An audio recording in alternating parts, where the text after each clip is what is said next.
The Westfield International Air Show, August 1999.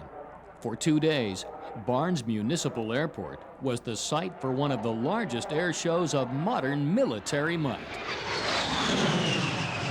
The 104th Fighter Wing of the Massachusetts Air National Guard was host to the event. The efforts and dedication of its members made the show a reality. Spearheading the operation, Lieutenant Colonel Gary Hager.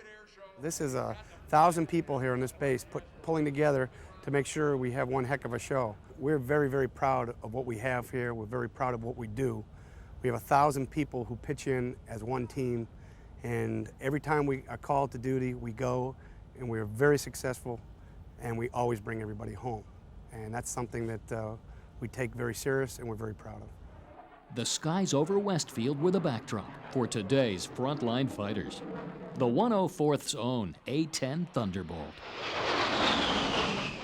The U.S. Navy F-14 Tomcat. And the awesome B-1 bomber.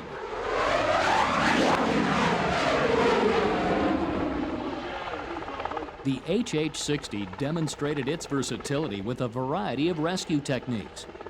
National champion Sean D. Tucker proved that his Challenger was versatile too, with an amazing array of heart-stopping, sky-dancing maneuvers. Two eras of aviation came together as the P-51 Mustang and the F-15 Eagle shared the skies in the Heritage Flight. The show featured two of our country's premier demonstration teams. The U.S. Army Parachute Team, the Golden Knights, fell from the sky and proceeded to land on target again and again with pinpoint accuracy.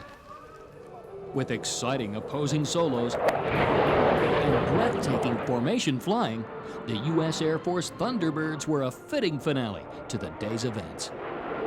But planes in the sky were only part of the story.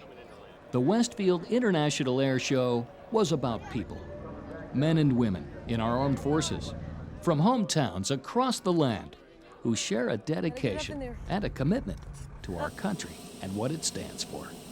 They are the faces and the voices of this celebration of freedom.